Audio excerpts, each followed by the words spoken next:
Top. Ini Gus Betik. Siap.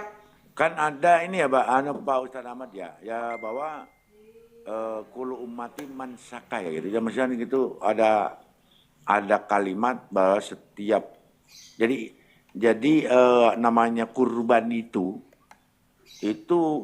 bukan hanya dari arahnya Nabi Ismail alaihissalam saja, tapi seluruh nabi-nabi Allah ini memang disyariatkan kurban.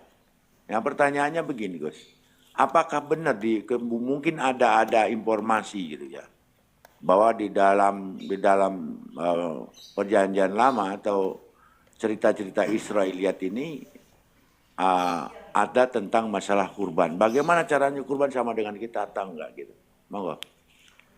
Bismillahirrahmanirrahim. Terutama terima kasih untuk Abah Tea sebagai sohibul bait dan seluruh saudara-saudaraku soleh dan soleha. Semoga kita semua dalam rahman rahim Gusti Allah Agung. Dan tak lupa juga untuk Kang Mas atau Mbak, aku kurang tahu ini ya, kalau salah mohon dikonfirmasi. Mbak Adat atau Mas Adat Wiada yang selalu memberikan support dimanapun Gus Betik bermain ya, di Komal Abah Tea atau kalau ada waktu di Komal lain. Terima kasih Kang Mas atau Mbak Adat Wiada, semoga apresiasinya dibalas oleh Gusti Allah Agung dengan yang lebih baik lagi. Begitu juga untuk teman-teman yang lain yang telah memberikan support kepada Gus Betik. Oke, kita coba tinjauan lugotan dulu ya. Tinjauannya lugotan dulu. Kurban itu satu jader, satu akar kata dengan korib, gitu ya, korib. Jadi nanti kalau kita jadi karib, ya, kawan itu biasa, kawan karib, nah itu lebih dekat lagi itu ya, gitu. Jadi memang bahasa-bahasa kita itu banyak berhutang terhadap bahasa-bahasa lisanul Arabian ya. Dimana bahasa Indonesia itu kan raw materialnya bahasa Melayu. Bahasa Melayu sendiri itu punya hutang terhadap bahasa-bahasa lisanul Arabian. Kira-kira begitulah. Jadi kalau kita dengar sahabat karibku, itu karib itu dari lisanul Arabian, korban, mendekat ya. Kira-kira begitu. Nanti kalau kurang pas biar jagoan kita Ustadz Ahmad yang melengkapinya ya. Aku hanya melempar bola, mengumpan bola, nanti tembakan ke goalnya itu kerjanya Kang Ahmad. Oke, itu korib ya, korban ya, korban. Kurban ya. Kalau bahasa India kurbani. Ada lagu India judulnya juga kurbani ya. Selanjutnya begini, kalau kita lihat dari tinjauan-tinjauan perjanjian lama dan perjanjian baru, memang terjadi sebuah perubahan. Dan apakah perubahan itu alkitabiah atau dogma, itu memang perlu kita kaji ya. Semua korban-korban yang dilakukan pada era perjanjian lama itu korbannya itu mesti hewan ternak gitu ya, hewan ternak ya.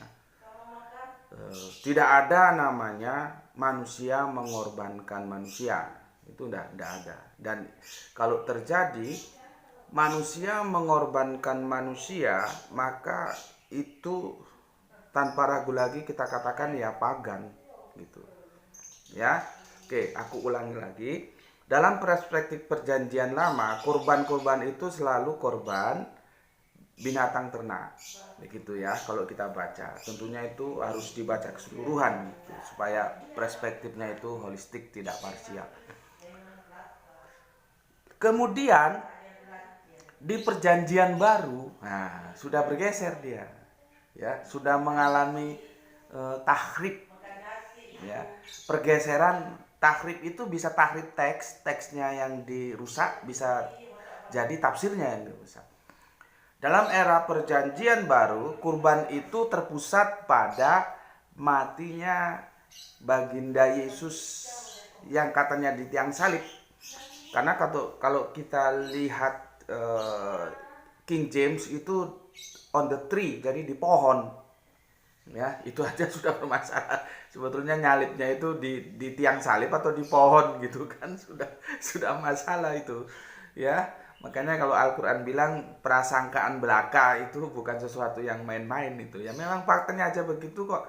Satu bilang di pohon, satu bilang di tiang salib. Kalau di tiang salib, salibnya sekarang ada nggak ya kalau dicari? Makanya itu Kang Mas Ahmad, aku pernah berdebat dengan alumni Al Azhar Kairo baru press graduated dia. Pulang dari sana ketemu aku, kita berdebat habis-habisan tentang surat An-Nisa 147 158. Kenapa Al-Qur'an tidak memberikan konfirmasi siapa sebetulnya yang disalib? Ya memang tidak perlu, karena kita harus paham sorop nahunya siapa sebetulnya siapa atau apa yang disubiha. Kan di situ tidak ada domirnya. Kalau di kota ada kota luhu, ya. Tapi di subiha kan dia tidak subihahu, tidak. Terus yang di solabuhu juga ya ada, kota luhu ada, subiha dia nggak subihahu. Ini yang gue nggak ngerti ya. Pondok-pondok pesantren, ulama-ulama, itulah feodalisme pendidikan, selalu menganggap apa yang disampaikan oleh ulama-ulama dulu itu benar. Jadi tidak ada semangat untuk mengkritik gitu loh. Seharusnya dikritik dong, ya, dikritik terus, tapi mengkritisi harus memberikan solusi. Kenapa Al-Qur'an tidak memberikan penjelasan siapa sebetulnya yang disalib? Kan Al-Qur'an hanya mengkonfirmasi Yesus tidak disalib, gitu loh. Ya, seharusnya kita memberikan pertanggungjawaban itu. Tapi kalau tidak tahu, ya, bagaimana domir itu tidak ada pada kata subiha, nah itu harus hati-hati. Bener kan Mas, gue habis-habisan itu. Ini sebagai bukti untuk bunda-bunda, untuk bapak-bapak ya. Kalau Anda itu orang-orang masuk golongan agnia, kalau gue kan proletar ya. Ya anaknya disekolahkan yang tinggi sampai ke Al Azhar, sampai ke Mekah, Madinah, Mesir, enggak masalah gitu ya. Tapi kalau tidak juga, ya jangan putus asa. Masih ada jalan lain selama mau membaca, mau belajar. Contohnya siapa? Gus Beti. Gus Beti yang di jalanan bagaimana dia akan berhadapan dengan alumni Kairo gitu. Ya.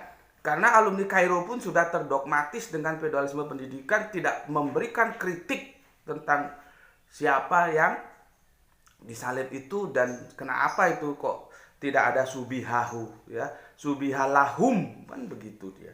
Nah, ini kalau mau jelas tahu silakan masuk ke channel YouTube-nya Gus Beti ya.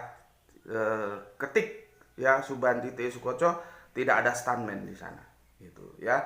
Nanti bisa di sana. Oke, aku kembali ke awal tadi. Dalam perspektif perjanjian baru sudah berubah. Di perjanjian lama manusia mengorbankan binatang ternak, di perjanjian baru manusia mengorbankan manusia, yaitu Yesus dalam perspektif membangun sebuah dogma yang digagas oleh Paulus, yaitu soteriologi salib. Soteriologi itu artinya keselamatan itu berpusat pada salib. Karena Bapak Adam dan Ibu Hawa dulu makan buah terlarang dan itu menghasilkan dosa. Dan dosa itu menjalar kemana-mana. Nah, tidak ada yang bisa ya menebus dosa itu kecuali orang yang tidak berdosa. Gitu Alkitabnya dalam pemahaman akidahnya seperti itu. Ya, maka lahirlah sosok Yesus untuk menebus dosa mereka. Makanya kata Paulus, seandainya Yesus itu tidak dibangkitkan, maka sia-sialah pengabaran kami, penginjilan kami, dan kamu masih tetap dalam dosamu. Gitu. Ya, jadi bergeser makna kurban itu. Oke, untuk sementara untuk perjanjian barunya di situ dulu ya, karena nanti itu panjang kalau aku harus berpusat kepada penyaliban itu ya, itu banyak yang harus kita diskusikan. Tapi setidaknya sudah aku berikan sebuah sekapur sirih atau introduction ya, bergeser dari yang mengorbankan binatang ternak, mengorbankan manusia dalam rangka penebusan dosa itu ya. Oke, tapi perlu aku stressing point kan juga ini ya, Paulus ya dalam perspektif merubah dari korban ternak menjadi korban manusia itu memang sesuatu yang besar masalahnya. Itu masalah besar. Ya. Karena sejak perjanjian lama itu disebutkan setiap orang itu tidak menanggung dosa orang lain gitu ya. Tapi itu panjang ceritanya. Tetapi yang istimewa dari Paulus dalam konsep akidah tentang teos, dia masih tetap menjaga apa yang disebut syahadat sema. Masalahnya kita tidak paham atau rancu antara Tuhan dan Allah. Makanya di sisi lain aku mengkritik Paulus ketika dia merubah ya konsep kurban dari perjanjian lama yang itu manusia mengorbankan hewan ternak, dibawa ke perjanjian baru manusia mengorbankan manusia dalam rangka menembus dosa waris. Itu aku kritik. Tapi dalam satu sisi aku membela dia. Ya, karena apa? Dia masih eksis dalam konsep syahadat sema, sema o Israelu Yahweh, sema o Israelu Adonai Elohenu Adonai Ehad. Masih Ehad dia. Masih Ehad. Masalahnya ketika Paulus mengatakan bahwa Yesus itu setelah disalibkan menjadi Tuhan, nah ini Tuhan dipahami secara keliru. Gitu loh. Ya. Memang Bible khususnya perjanjian baru agak membingungkan. Sejak kapan Yesus itu jadi Tuhan? Apakah sejak dalam kandungan? Apakah setelah tersalibkan? Terus ada satu lagi karena apa gitu?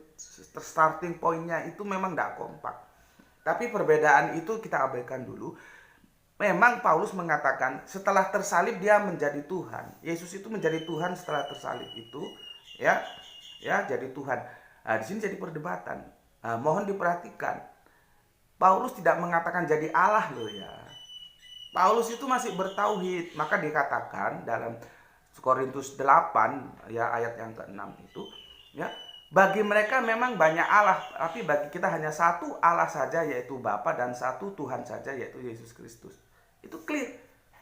Jadi Allahnya satu yaitu Bapa yang sering dipanggil Yesus sebagai Bapa itu ya Allah. Kemudian Tuhannya itu ya Yesus itu. Gitu ya. Masalahnya orang rancu antara Tuhan dan Allah gitu. Oke. Itu sebagai kelanjutan saja karena kalau nggak aku clearkan di situ nanti juga nggak lengkap. Tapi fokus kita nggak di situ, fokus kita di kurban ya. Oke, lalu ada yang bertanya, loh bagaimana tentang kalau kita pakai perspektif Bible tentang Ishak? Kalau kita pakai Al-Quran bagaimana tentang Ismail? Bukankah itu manusia mengorbankan manusia? Nah, kan pertanyaannya ke sana. Masalahnya ya, kita mau tahu nih, terjadi nggak itu? Terjadi enggak manusia mengorbankan manusia? Terlepas Ismail atau Ishak, ada nggak yang disembelih? Kan nggak ada. Gitu loh. Kan nggak ada. Jadi tidak ada yang disembelih itu. Orang mau ngotot Ishak juga Ishak nggak disembelih. Mau ngomong Ismail juga Ismail nggak disembelih. Gitu loh. Nggak ada yang disembelih. Jadi sebetulnya tidak ada ajaran manusia itu mengorbankan manusia, nggak ada. Ya, itu sadis itu dan itu pagan. Ya. Oke. Terus kembali ke perjanjian terakhir Al-Quran. Nah ini aku kemarin kan ya nggak apa-apa, bagus saja berdebat habis-habisan tentang apa itu kemarin, tentang Islam dan Muslim ya, dan kalian semua sudah tahu ya. Jadi Gus Putih itu bukan ayam sayur ya, Gus Putih itu petarung gitu ya. Ya bener, gue bener ini nggak main-main. Siapa mau habis-habisan ya ayo gitu ya, asalkan kita tunduk terhadap teks. Nggak ada ceritanya Nabi Adam agamanya Islam itu, nggak ada ceritanya. Dan kemarin sudah kita gagas habis lewat sorot nahu. Begitu juga kalau kita ke perjanjian terakhir Al-Quran. Apakah, nah ini aku agak hati-hati ini ya. Aku sudah kupas sedikit tapi setahun yang lalu di channel YouTubeku. Tapi insya Allah nanti, aku karena pada waktu udah janji nanti di tahun ini akan aku tuntaskan ya. Apakah surat As-Sofat itu menjelaskan kurban seperti yang kita lakukan? Nah, itu kan perlu dikaji lagi. gitu ya. Karena orang menerjemahkan itu Kanjeng Nabi Ibrahim tidur dalam mimpi. Dalam tidurnya dia mimpi, aku menyembelih kamu. Tidak begitu menafsirnya. Itu adalah perenungan masa tua beliau. Gue ini sudah tua, siapa yang akan melanjutkan dakwah ini? Gitu loh. Perenungan Bapak Ibrahim, bukan Bapak Ibrahim ngimpi, tidur ngimpi gitu loh. Nah, ini nanti ini belum pernah ya gue ungkap secara tuntas, insya Allah ini sebelum Idul Kurban tahun ini, karena tahun lalu masih aku janjikan. Nanti kalian harus lihat itu jabha itu apa gitu loh. Terus leher itu apa, harus dilihat gitu loh ya. Apakah surat As-Saffat itu benar-benar menceritakan tentang informasi kurban seperti yang kita lakukan gitu. Itu benar. ya itu benar sekali ya.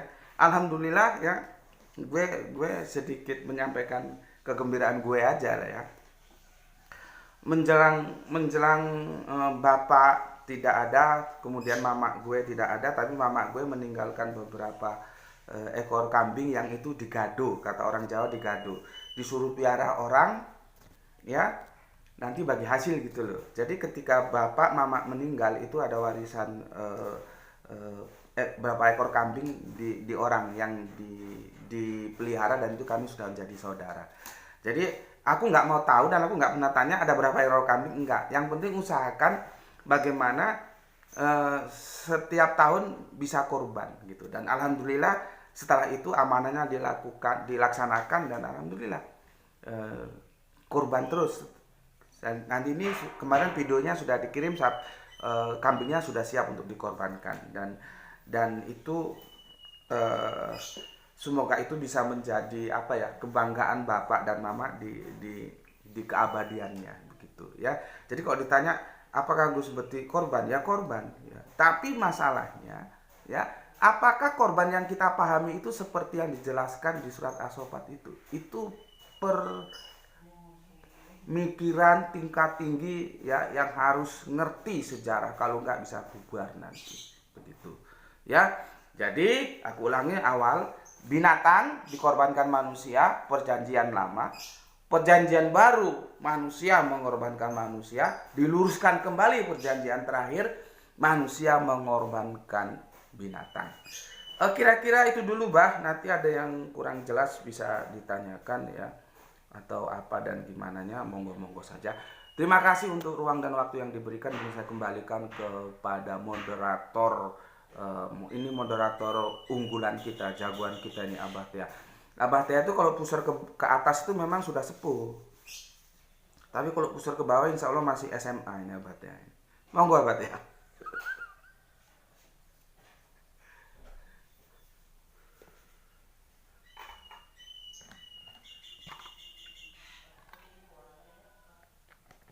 Halo.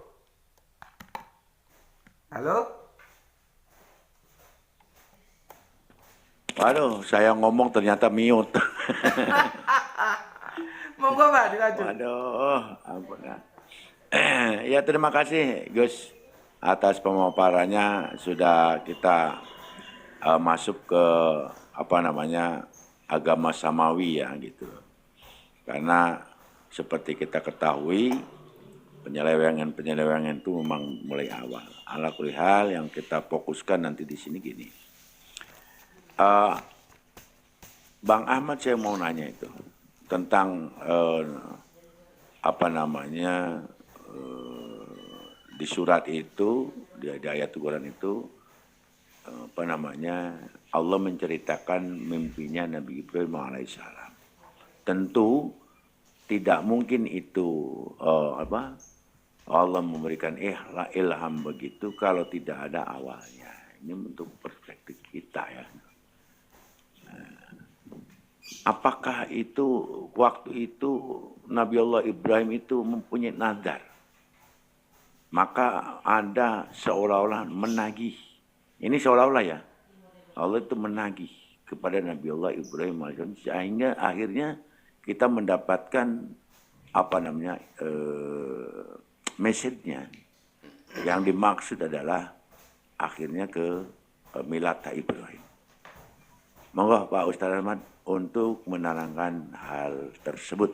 Tafadhol Mas Guru. Baik, Abah. Perintah Nabi Ibrahim menyembelih anaknya itu melalui mimpi, karena jelas bahwa ini arafil manam, bahwa saya melihat dalam mimpiku anni azbahuka fanzur madza tara, aku menyembelihmu wahai Ismail anakku, jadi bagaimana pendapatmu? Jadi perlu kita garis bawahi bahwa mimpinya seorang nabi beda dengan mimpi orang kebanyakan. Karena mimpi itu salah satu jalan penurunan wahyu kepada Nabi. Itu memang sudah biasa dari zaman dahulu, bahkan Nabi Muhammad pun pernah menerima wahyu melalui mimpi. Dan bukan hanya mimpi, ya itu salah satunya. Kita kalau baca riwayat bagaimana datangnya wahyu kepada Nabi, banyak riwayat tentang ada Jibril datang menyerupai manusia, ada Jibril datang dimulai dengan suara lonceng yang membuat Nabi itu istilahnya mungkin hilang kesadaran lah, separuh kesadaran karena akan masuk ke alam gimana Allah alam lah gitu. Jadi intinya kenapa Nabi Ibrahim ini diperintahkan oleh Allah menyembelih anaknya melalui mimpinya. Menurut yang pernah saya baca bahwa Ibrahim ini adalah Khalilullah. Gelarnya Khalilullah. Lanjut Bang. Jadi kenapa Ibrahim ini menggelar Khalilullah, diberi gelar Khalilullah? Karena kebiasaannya memberi makan orang. Jadi Nabi Ibrahim ini setiap malam akan menyembelih seekor domba, setiap malam akan menyembelih seekor domba dan dibagikan. Inilah kebiasaan Ibrahim, sehingga pernah suatu hari dia tidak mendapatkan orang untuk diberikan daging ini, maka Jibril dan Mikail turun. Itulah kisahnya. Ya, intinya kenapa Ibrahim ini diberi gelar Khalilullah? Karena dia suka memberi makan orang. Ada orang bertanya sama dia, kok begitu sekali suka mengorbankan domba begitu?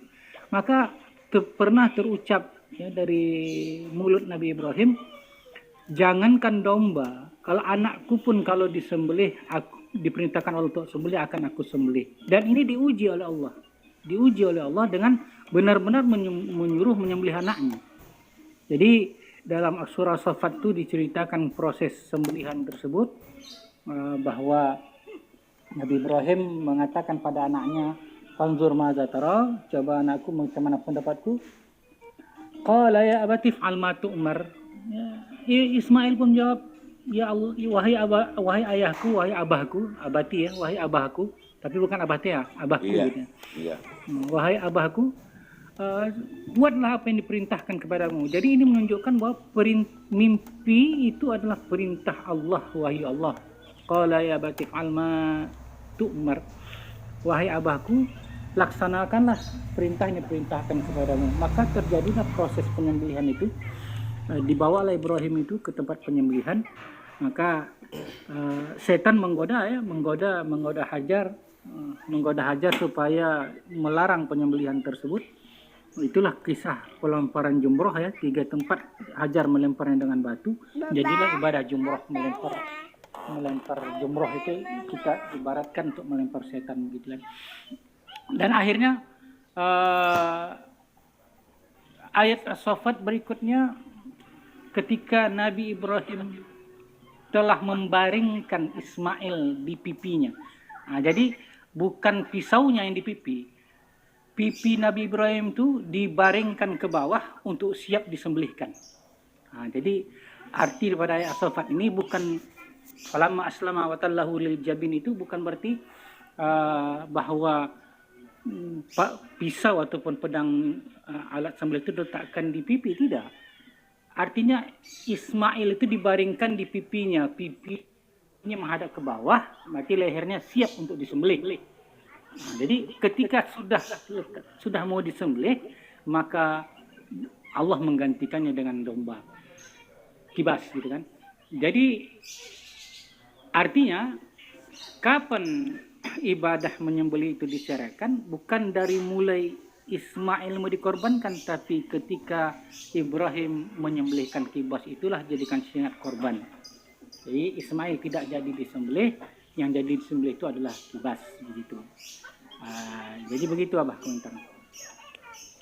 Ya, ya. Jadi itu memang kebiasaan atau amalia, kebiasaan Nabi Allah Ibrahim alaihissalam itu biasanya setiap hari itu memberikan makan dengan cara menyembelih sembelihan gitu ya, intinya gitu, sedekah lah ya. Dan ini ada pemahaman juga, saya pernah dari ini nanti kita akan terangkan bagaimana kehebatan sodako, yaitu yang namanya penyembelihan itu memang itu luar biasa ya. Dan bukan hanya untuk, makanya yang paling utamanya adalah atau pohonnya atau Assalamualaikum Ustaz semuanya. warahmatullahi wabarakatuh. Terima kasih. Monggo lanjut.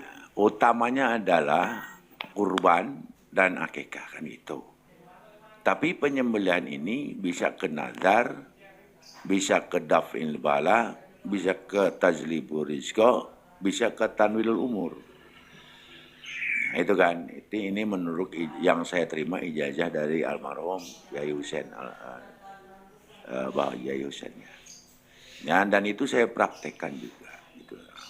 Jadi intinya ternyata di dalam penyembelihan ini sodakonya ada multi komplek. Makanya pantas sodako yang paling utama itu diantaranya itu adalah penyembelihan hewan. Maka ada sehingga kedudukan kurban ini ada yaitu sunnah hayat ya, gitu kan. Atau bahkan ada yang mewajibkan, tentunya istatoah kan gitu bagi yang mampu. Terima kasih Pak Ahmad. Waktu itu saya bilang gini nggak Pak Ahmad, apakah karena Bunda Siti Sarah ini karena udah 60 tahun nggak punya anak gitu kan, lalu terucaplah nazar dari Nabi Allah Ibrahim alaihissalam, dan akhirnya Allah memberikannya Siti Hajar, ibunda Siti Hajar, untuk dari Bunda Siti Hajar inilah maka Allah memberikan putra Nabi Ismail alaihissalam, dan Allah mengingatkan atau memberikan ilham kepada Nabi Ibrahim alaihissalam tentang itu semua. Itu wallahu alam ya, tapi intinya yang tadi sudah diceritakan oleh Bang Ahmad itu memang karena kebiasaan atau ucapan, maka hati-hati dengan ucapan itu ya gitu kan. Ucapan Nabi Allah Ibrahim alaihissalam, jangankan cuma domba, bahkan anak pun apabila Allah memerintahkan untuk aku korbankan maka aku korbankan. Ini udah intinya dengan di situ. Nah, monggo lanjut Gus Betik untuk mengelaborasinya. Kita gabungkan saja agama Samawiyah. Interupsi bah, saya dulu ya bah ya. Oh iya, aduh mohon maaf, Iya. aduh Allahu Akbar, kawalat orang ya. Mau assalamualaikum Bang Prof Mukhlis, ahli asumsi sedunia. Waalaikumsalam warahmatullahi wabarakatuh. Maksud saya interupsi itu saya mau ucapkan salam bah. Assalamualaikum warahmatullahi wabarakatuh. Itu ya, lanjut Gus, silakan Gus.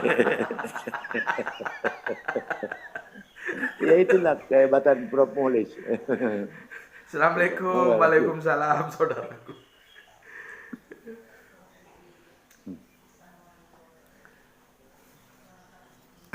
Siapa Pak? Monggo, itu yang udah dibesarkan kan. Oh, tak kira Kang Muklis mau duluan. Oke. Kang Mukhlis itu interupsi hanya assalamualaikum. Oke, terima kasih waktu yang diberikan. Jadi gini Mbak, itu sebetulnya ada dua kebiasaan yang dilakukan oleh Kanjeng Nabi Ibrahim, ya, bukan hanya makan. Cuman kan ini kisah, jadi kita sulit mengkonfirmasinya. Tinggal nanti kalau mau diterima ya diterima, kalau mau ditolak ya ditolak. Jadi nggak usah terlalu ribet gitu ya. Dua hal yang selalu dilakukan oleh beliau Kanjeng Nabi Ibrahim ya, yang selalu ngajak-ngajak orang, yaitu makan dan sholat gitu loh. Tentunya sholatnya syariatnya tidak seperti kita atau seperti kita, itu nanti bisa didiskusikan ya. Ketika beliaunya makan dan sholat, itu beliau selalu ajak-ajak orang gitu loh. Jadi artinya sholatnya berjamaah, makannya juga bareng-bareng ya. Yang jenengan artikan mungkin itu tadi sebagai apa tadi, sodakoh gitu ya. Sodakoh loh bah, bukan zakat. Iya, sedekah. Oke. Kita lanjutkan. Aku melengkapi apa yang disampaikan oleh Kang Mas Ahmad tadi. Jadi begini, Bapak Ibrahim itu ya, ini juga kisah ya, nanti boleh diterima boleh ditolak. Bagi-bagi hewan yang disembelihnya, yaitu dagingnya itu dibagi-bagi gitu ya, dibagi-bagi. Kemudian ada salah satu orang ngomong, wah Ibrahim ini baik sekali, selalu berbagi daging ya yang disembelihnya gitu ya. Biasalah kita kan, manusia kan begitu, manusiawi lah ya. Wah, Gus Beti ini baik hati ya, punya sepeda motor, kalau kami bilang di Siantarna kereta ya. Jadi kami kalau kereta itu motor. Kalau di sini motor, di sana kereta ya. Punya kereta atau punya motor dipinjam-pinjamkan temannya yang lagi sulit untuk berpergian gitu. Gus Beti keluar manusiawinya, kesombongannya. Gue jangankan motor, mobil aja kalau gue punya nanti gue pinjamkan. Kan biasa begitu. Ngomong begitu ketika belum punya mobil. Itu biasa, Pak. Biasa. Makanya terutama kaum Hawa ini yang suka ngomong gitu, hati-hati. Kalau kaum Adam sih itu memang suka ngomong, tapi yang ngajarin kaum Hawa itu. Kalau belum aja ngomongnya begitu, nanti kalau sudah ada beda lagi gitu ya. Nah, itu kemanusiawian Bapak Ibrahim itu keluar ketika dipuji seperti itu oleh masyarakatnya ya. Jangankan ya kambing atau domba ya, anak pun kalau disuruh sembelih aku sembelih. Pada waktu itu dia belum punya anak. Kan tidak mungkin beliau mengucapkan begitu kalau dia sudah punya anak. Tidak mungkin ya. Nah, ketika akhirnya punya anak, ditagih sama Gusti Allah Agung, korbankan anakmu. Ya, begitu jalan ceritanya. Akhirnya dilakukan seperti apa yang dilakukan itu. Ya, di sini cerita ini akan kita terima atau tidak? Itu masalahnya. Kita sulit untuk mengkonfirmasi cerita itu benar atau tidak, gitu ya.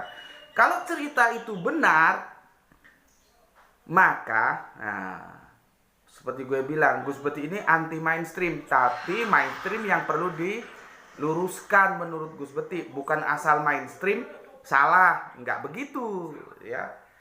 Gus Beti itu berusaha untuk yang benar itu dibiasakan, bukan yang karena biasa itu menjadi terus dibenarkan, nggak begitu. Kalau memang dia mainstream, dia benar ya sudah, nggak ada masalah.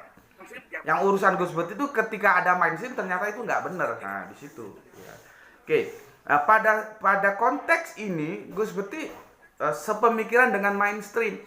Yang dikorbankan itu adalah Kanjeng Nabi Ismail. Dan itu didukung oleh cerita ini. Kalau cerita ini diterima menjadi sebuah kebenaran historikal, the true story. Artinya kan Ishak belum lahir. Orang Kanjeng Nabi bilang kok, aku jangankan domba, jangankan wedhus, anak pun kalau disuruh sembelih sama Allah tak sembelih gitu. Akhirnya ditagih. Orang ngomong gitu kan ketika belum punya anak. Ketika sudah punya anak, ayo kamu dulu ngomong apa, tak tagih. Jadi kalau kisah itu diterima sebagai true story ya, mau ulama model apapun itu harus runtuh pendapatnya yang mengatakan Ishak lah yang disembelih. Begitu kerangka berpikirnya. Ya. Tetapi apakah Gus Bekti hanya berpegang pada kisah itu? Kisah itu kan you mau terima boleh, you mau tolak boleh ya. Ya kalau misalkan begitu kembali saja ke Al-Quran. Al-Quran kan menceritakan, ya itu bisa kita lihat surat Al-Ashab ya, dimulai ayat yang ke-100 ya, itu tentang Ishak. Nanti tentang Ismail. Ishak itu baru muncul di 112 ya, di 112 nama Ishak baru muncul. Artinya dari 37 ayat 100 sampai 111 itu berkisah tentang Nabi Ismail. Lalu bagaimana ada ulama mengatakan gue nggak peduli siapa ulama itu, yang disembelih itu adalah Ishak? Kan jadi kacau. Saya dengar sahabat Umar pun begitu. Kalau di sini gue bertentangan dengan sahabat Umar, nggak setuju gue. Itu sahabat Umar ring 1 Kanjeng Nabi. Kita boleh setuju boleh tidak. Yang kita harus setuju kepada Kanjeng Nabi. Jadi jangan, apalagi kiai-kiai, ulama-ulama, nggak ada urusan. Jadi gue tetap pada pendirian. Dalam konteks ini yang dikorbankan adalah Ismail. Begitu, Pak. Monggo dilanjut. Iya, terima kasih. Gimana, Prof? Asumsi. Bang Lintang jatuh ya? Oke. Ya, makasih, Mbah. Tadi dulu saya tanya Bang Lintang nih. Assalamualaikum, Bang Lintang. Ya. Ada tanggapan? Ya. Monggo. Ya. Kalau Ya. ada tanggapan. Ya. Mau nanya ke Gus Bekti mumpung ada ini. Monggo. Ya. Ya kalau antara Ismail dan Isa itu ya polemik yang abadi sepertinya. Tetapi ini saya mau nanyakan hal ini. Sebetulnya perintah penyembelihan itu misinya apa menurut Gus Bekti? Sebetulnya ada apa sih kok harus ada perintah seperti itu? Ya itu bisa ditanggapi dulu. Terima kasih. Oke, terima Monggo, Gus. kasih Monggo, Kang Bang. Mas Lintang yang semoga dimuliakan oleh Gusti Allah aku. Justru kita nggak kesana dulu kan. Kita harus ya ke belakang dulu, mundur. Penyembelihan itu ya itu atas kesadaran oleh Kanjeng Nabi Ibrahim atau memang diperintahkan? Ini agak ribet perdebatannya. Karena seperti awal tadi, apakah kurban yang kita lakukan itu merupakan sebuah peristiwa yang dijelaskan oleh surat As-Saffat? Cuman kan itu nggak bisa aku jelaskan di sini kan. Itu memang kita harus masuk ke dalam hal-hal yang serius. Nanti bunda-bunda kita bisa turun semua, dan ini saya lihat sudah turun nih bunda-bunda kita. Gitu loh. Ya. Apakah surat As-Saffat ini ya menjelaskan tentang pelaksanaan kurban yang kita lakukan ketika Idul Adha? Kan banyak ya ulama-ulama itu tanpa sadar kalau khotbah khotbah Idul Adha selalu ngomong ketika anak masih kecil-kecilnya, masih seneng-senengnya punya anak disuruh menyembelih. Loh, kecil gimana sih? Ini Nabi Ibrahim itu ngajak diskusi Kanjeng Nabi Ismail kok dibilang masih kecil. Jadi banyak kalau kita lihat ya, saking semangatnya itu khotib-khotib Idul Adha itu mengatakan begitu. Dia nggak tahu. Al-Quran mengatakan peristiwa pengorbanan itu dilakukan Kanjeng Nabi Ismail sudah bisa diajak diskusi. Kok dibilang anak masih kecil-kecilnya, masih senang punya anak disuruh nyembelih, kan nggak connect gitu. Tapi kan kita kadang-kadang nggak sadar karena sudah terbius cerita. Maka kalau jenengan, apa sebetulnya behind screen di balik kurban ini gitu. Itu kita harus nurut ke belakang. Kurban ini idenya dari siapa sih? Gitu.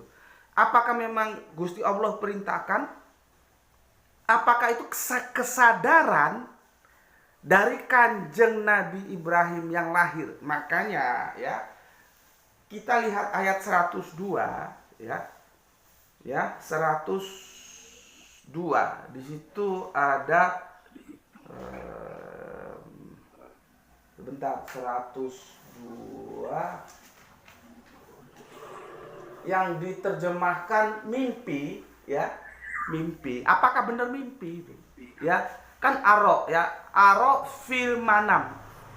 Sekarang gue nggak tahu, mungkin Kang Mas Ahmad bisa memberikan satu kata mimpi dalam lisanul Arabian itu apa? Karena ini nggak satu kata loh ya. Ada aro, ada fi, ada manam. Aku melihat dalam tidurku. Ini kita harus perdebatkan dulu. Menurut gue ini tidak mimpi. Tapi dalam perenungan masa tua beliau memikirkan siapa lagi yang akan melanjutkan perjuangan dakwah dinullah ini. Maka itu ditawarkan kepada Kanjeng Nabi Ismail. Jadi kalau aku melihat ini kesadaran beliau tentang tanggung jawab yang diberikan oleh Gusti Allah akan kelanjutan dari misi dakwah ini. Kalau aku begitu Kang Mas. Cuman kan ini nggak bisa aku jelaskan tuntas di sini. Nanti aja lihat di channel YouTubeku gitu. Aku kira itu dulu Kang Mas, mungkin kurang puas ya jawabannya. Itu aku kembalikan ke moderator. Iya, terima kasih. Sebelum dilanjutkan ke siapa? Franciscus Lai, Anda punya ilmu silakan naik. Gitu kan. Kecuali Anda cuma bani typing ya, ayam sayur namanya. Gitu. Iya baik, terima kasih. Abah, aku aja turunin. Aku turunin ya di bawah nyimak. Enggak mau suruh naik, enggak mau kok. Oh, gak mau. Ya udah, aku tetap nyimak lah. Udah dari tadi ini udah dijabak enggak naik mau naik. Sebutir debu di dia wae aku ulah turun kumaha kan? Di dia wae jeung aku. Aku baik ya. Aku iki Jadi belajar cowok, Ntar kalau ada yang mau naik aja Bu Bati ya. Nanti nggak ada sampean itu saya kurang semangat. Bisa aja. Kata Ibu Alianya udah nggak ada tuh Abah kurang semangat jadinya.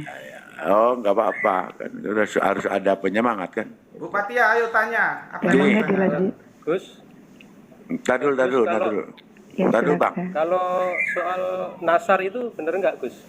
Tar dulu Bang. Nanti ini yang harus ini ke Bang Ahmad. Ini kita Bang. Arofil manami, ya gitu kan. Arofil manami itu melihat ketika tidur, ya kan. Kalau berbanding saya melihat ketika saya berjalan, berarti orang itu sedang berjalan melihat. Atau saya melihat ketika saya naik, berarti orang itu sedang naik melihat. Nah itu, monggo Bang Ahmad, itu dulu nanti ditambahin Bang Lintang. Lanjut Bang Ahmad.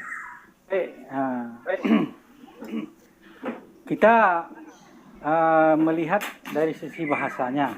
Manam itu adalah masdar daripada nama yanamu, masdar mimi ya. Masdar mimi itu masdar yang ditambahkan mim. Manam itu sama dengan naum. Nama yanamu nauman, wa niyaman wa manaman. Nah itu kalau tasrifnya. Nama yanamu nauman, wa niyaman wa manaman. Jadi manam itu artinya naum, tidur. Aro fil manam artinya saya melihat dalam tidur. Ya kita kesepakati bahwa melihat dalam tidur itu adalah mimpi. Jadi kalau Gus Betik menyuruh kita untuk tunduk pada teks, maka secara tekstual ini memang melihat dalam mimpi dari segi bahasanya. Aro melihat dalam mimpi. Dan dalam bahasa Arab pun melihat dalam mimpi itu dinamakan ru'yah fil manam ataupun mimpi. Jadi dalam bahasa Arab tuh nggak ada yang namanya mimpi. Mas, yang ada dalam bahasa Arab itu adalah sebentar. Bukan melihat dalam mimpi loh. Iya. Melihat dalam tidur. Iya. Iya. Okay. Maksudnya melihat dalam tidur itu adalah istilah dalam bahasa Arab ya yang artinya mimpi. Kalau bahasa Arab itu tidak ada kata-kata mimpi yang mimpi itu nggak ada. Mimpi itu ya ru'yah fil manam gitu kan, melihat dalam mimpi. Makanya Nabi Muhammad SAW bersabda, barang siapa yang melihatku dalam mimpinya, berarti dia telah melihatku, karena setan tidak bisa menyerupaiku. Jadi kalau kita ingin lihat Kanjeng Muhammad dan kita melihat dalam mimpi, berarti itu kita benar-benar melihat Nabi Muhammad. Karena dalam mimpi itu setan tidak bisa menyerupai Nabi Muhammad. Jadi melihat dalam tidur itu artinya mimpi. Nah, jadi di sini kita memahami bahwa Ibrahim ini memang benar-benar mimpi, dan mimpinya Nabi ini adalah wahyu. Ya, wahyu. Jadi sesuai dengan jawab Ismail, qala ya abati fa'al ma tu'mar. wahai ayahku, wahai abahku, buatlah apa yang diperintahkan kepadamu. Berarti ini wahyu mimpinya Nabi Ibrahim. Karena Ismail pun memahami ini pewahyuan melalui mimpi. Jadi gitu. Nah, gitu yang saya pahami dari teks hadis ini. Wallahu alam bisawab. Kalau memang ada tafsir yang lain, wallahu alam. Ya silakan Prof. Ini wilayah Prof. Muhlis. Iya, makasih, Bah. Jadi menarik nih ya, apalagi ada satu premis tentang apakah kurban kita ini juga seperti yang hakikatnya sudah sesuai dengan yang di surat As-Saffat atau tidak ya. Jadi gini, terkait kisah ya, saya tidak menolak kisah itu, tapi bukan berarti juga mungkin itu bisa dikaitkan ya dengan apa yang tercantum dalam Al-Qur'an ya terkait peristiwa pengorbanan Nabi Ismail gitu. Karena runutannya, kalau saya sih runutannya melihat gamblang sekali ya runutan di Al-Quran itu, bahwa Nabi Ibrahim itu sering berdoa memohon kepada Allah karena usia semakin lanjut, mohon dikarunia anak. Jelas di sana minta diberikan anak yang soleh kan ya gitu ya, anak yang soleh. Tapi Allah mengkaruniakan dia anak yang sabar gitu, anak yang sabar. Artinya doa seorang nabi pun akhirnya pengkabulannya terserah Allah gitu. Dia minta anak yang soleh, Allah beri anak yang sabar, dan itu diterima saja oleh Nabi Ibrahim, namanya juga Khalilullah kan. Nah, sebagai Khalilullah juga Allah uji gitu kan, Allah uji dia, akhirnya anak yang sabar ini diperintahkan untuk dikorbankan.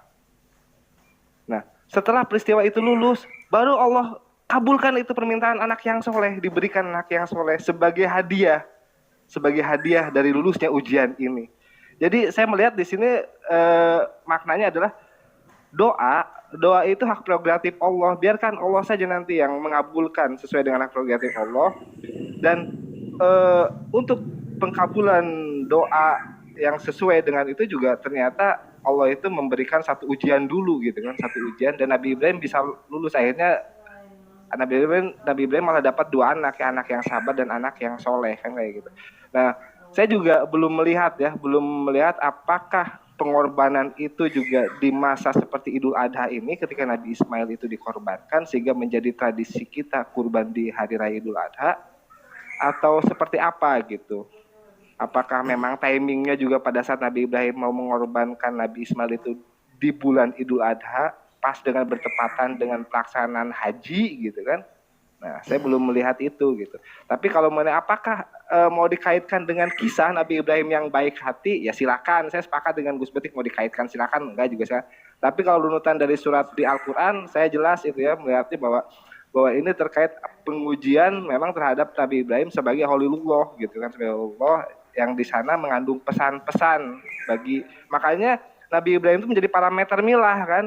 Nabi Musa juga milahnya Ibrahim, Nabi Isa milah Ibrahim, Nabi Daud milah Ibrahim, Nabi Muhammad pun milah Ibrahim, semuanya milah, menjadi parameter milah gitu.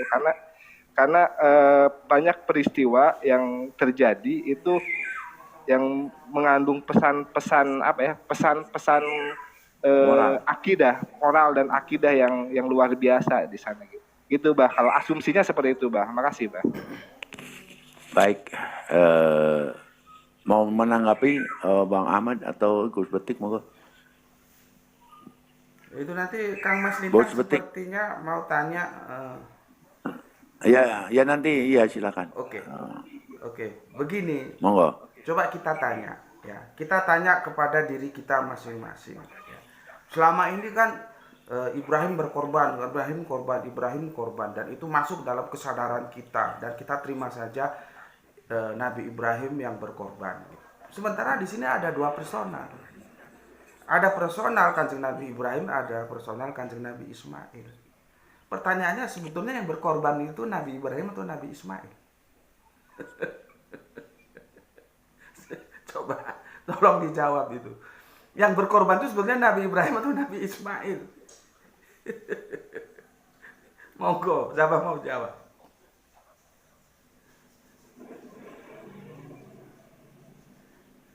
Kalau menurut saya Islam, kedua-duanya. Ya Ibrahim. Nabi Ibrahim mengorbankan anaknya, Ismail mengorbankan dirinya. Kedua-duanya ada orang yang patuh gitu. Tapi kenapa milahnya cuma disebut milah Ibrahim terkait kurban ya? Nggak Ya milah karena Ismail. bapaknya Ibrahim. Macam-macam aja. Kalau bapaknya Yanto ya milah Yanto lah. Gimana sih? Betul. Maka dari itu Pak, Aja saya kurang setuju ya dengan mengatakan kemarin kan ada saudara kita, tapi itu menarik bagi aku, itu menarik. Terlepas aku setuju atau tidak, tapi aku itu menarik. Ada pemikiran sebetulnya. Jadi dua-dua dikorbankan gitu loh ya. Dalam konteks perjanjian lama itu ya. Itu Ishak yang dikorbankan, dalam konteks perjanjian baru itu Ismail yang perjanjian terakhir itu Ismail yang dikorbankan. Kan ada yang mencari win-win solution seperti itu. Ya.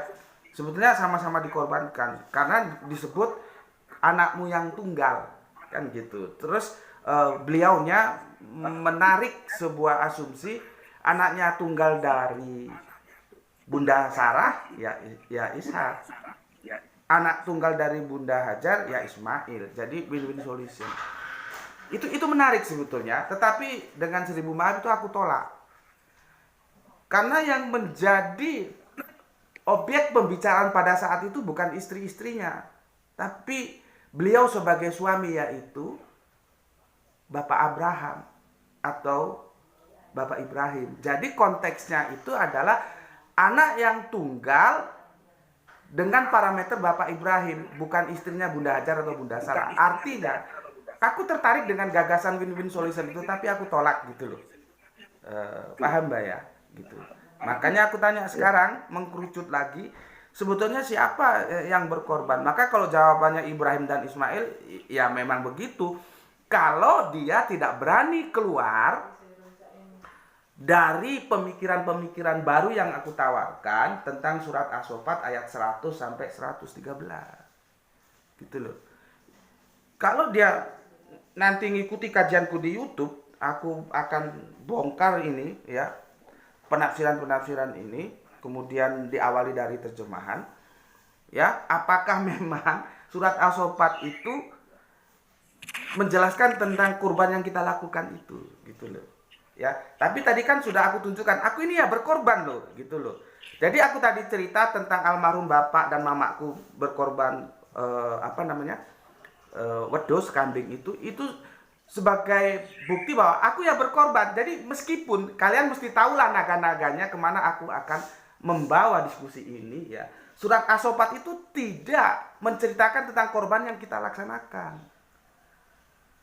Tapi aku tetap berkorban loh ya. Jangan nanti bilang Gus Beti ini ingkar sunnah, jadi repot diskusi seperti itu. Belum sudah pegang stempel dan orang stempel saya nak utele. Enggak begitu. Aku tetap berkorban. Lalu tanya, lalu pijakan korban yang dilakukan Gus Beti apa? Ya hadis. Gitu loh. Ya, makanya ini menarik. Seandainya ada, kita bisa ketemu di darat, kita bedah ini surat As-Saffat dari ayat yang ke 100 sampai 111 lah ya. Apakah itu menceritakan tentang korban yang kita pahami seperti ini? Kalau jenengan tentang Isra Mi'raj itu sudah jadi ada 12 atau 13 seri. Apakah Isra Mi'raj itu khususnya tentang Mi'raj itu seperti Isra Mi'raj yang kita pahami selama ini? Itu rame itu ceritanya. Makanya kalau aku berpijak pada surat As-Saffat ini, sebetulnya yang berkorban itu Ismail. Gitu loh. Bukan Bapak Ibrahim. Ismail yang berkorban. Gitu loh ya. Terus tentang tadi itu ya, melihat dalam tidur. Ini Al-Qur'an bahasa sastra. Ya. Bahasa sastra, melihat dalam tidur. Aku tidak memahami Kanjeng Nabi tidur seperti tidurnya orang tidur terus ngimpi. Enggak begitu. Ini perenungan masa tua tentang sebuah tanggung jawab yang harus diemban, perintah dari Gusti Allah Agung. Jadi Gusti Allah Agung perintahkan dan Kanjeng Nabi Ibrahim memikirkan perintah ini selanjutnya siapa yang akan memikul, karena gue sudah sepuh. Itulah pemikiran-pemikiran masa tua Kanjeng Nabi Ibrahim. Akhirnya diajaklah anaknya itu diskusi. Maka gue bilang tadi, peristiwa ini Kanjeng Nabi Ibrahim sudah besar karena sudah bisa diajak diskusi kok. Nggak mungkin masih anak-anak gitu. Jadi yang berkorban itu Ismail. Nah, ini mungkin sebagai trigger saja ya, sebagai trigger. Artinya kalau mau tuntas nanti ya di channel YouTube gue, ya. Yang namanya disembelih itu pelipis atau leher. Kasih gue, ini mengguncangkan pikiran kalian semua kalau kalian cerdas berpikir, ya. Kasih gue satu penjelasan. Yang disembelih itu jidatnya atau lehernya. Karena di sini menyebutkan anatomi tubuh adalah jabin, lil jabin, kening. Nggak ada ceritanya disembelih itu keningnya. Makanya berkali-kali gue bilang, gue ingatkan, Al-Quran itu ketika diturunkan pada ayat abad 6 ada abad ke-7, orang-orang Arab sana itu lagi gandrung sastra. Maka ketika dia mau diturunkan kepada bangsa Arab saat itu sebagai penerima awal, ya, aku jelaskan begini nanti jangan disalahpahami, oh Al-Quran hanya untuk orang Arab, nggak begitu. Mereka sebagai penerima awal, sebagai Torah itu penerima awal ya Israel, gitu loh. Ya, maka dengan kondisional antropologis budaya Arab saat itu seperti itu, begitu karya sastra itu diagungkan, maka Al-Quran ketika diturunkan dia harus dalam edisi sastra minimal sama atau di atas rata-rata karya sastra orang Arab yang ditempel-tempel di Ka'bah itu, gitu loh. Dan itu kita bisa lihat di Abdurrahman Puri itu ceritanya kan begitu. Yang diutus Kanjeng oleh mereka, ya, Arab-Arab pagan ini untuk menemui Kanjeng Nabi kan itu pakar sastra. Yang dimulai dengan rayuan. Orang Arab kalau ngerayu gitu, wahai anak saudaraku, kamu mau jadi raja, kami jadikan raja. Kamu mau istri, ya, kami kumpulkan bahenol-bahenol Arab yang cantik-cantik, kami kasihkan ke kamu. Kamu mau harta, kami kasih harta. Tetapi stop mendakwakan Islam. Kan begitu. Dan peristiwa ini sebagai argumentasi, Kanjeng Nabi Muhammad itu ora tukmis. Nanti biar Abah yang jelaskan apa itu tukmis. Buktinya apa? Ditawarkan, you mau perempuan model apa?